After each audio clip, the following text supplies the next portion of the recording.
Hello, everybody, and welcome to the second video of the Government Intervention Unit, which is Unit 2.7. And I'm going to be talking about price floors or uh, minimum prices. Okay.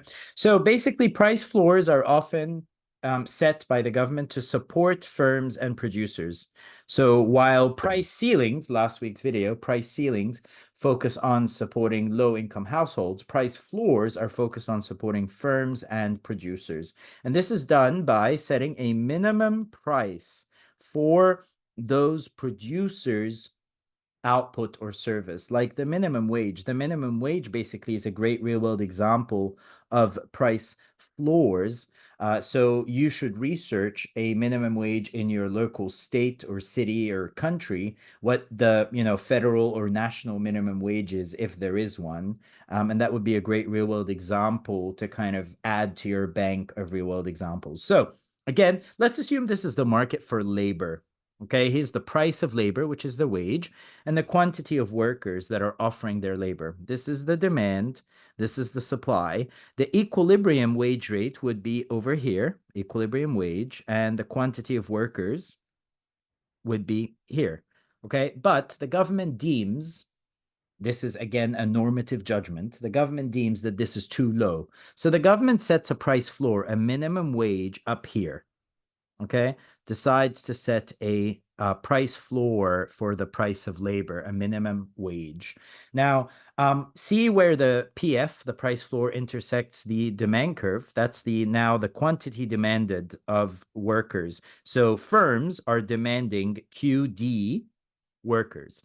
But because the wage is artificially high, the number of workers that are offering their labor is QS. Okay, so think of quantity demanded as the quantity of jobs that are available. Quantity supplied here is the quantity of people who are offering their labor because the wage is artificially high. So now you have a surplus of unemployed labor. There is excess supply.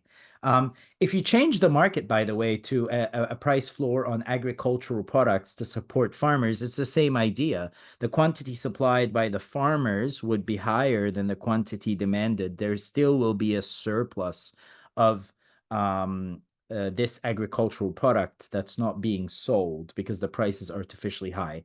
Okay, now this creates a welfare loss because only these workers up to here will be the ones who will find jobs in the case of a minimum wage, while this difference between quantity supplied and quantity demanded, they won't find jobs. Okay, so there is a welfare loss. Again, there's a welfare loss, and it may necessitate another round of government intervention. So the government may need to purchase that surplus, to basically purchase that surplus by increasing demand for it.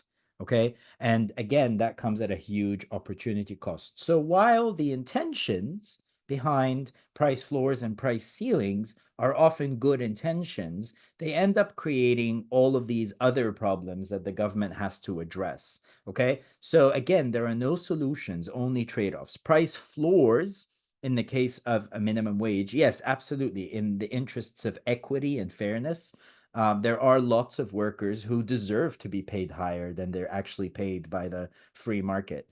But even though the intentions are good, there are some consequences like a surplus of unemployed workers, businesses not employing as many workers because the wage is artificially high. The government might have to further intervene to find a way to, create more jobs for these workers in the case of a minimum wage, or to buy the surplus in the case of supporting farmers. Okay, so again, these are all the effects and the things you need to think about when you're analyzing price floors. Have a great one. Next week, I'll see you with indirect taxes. Bye.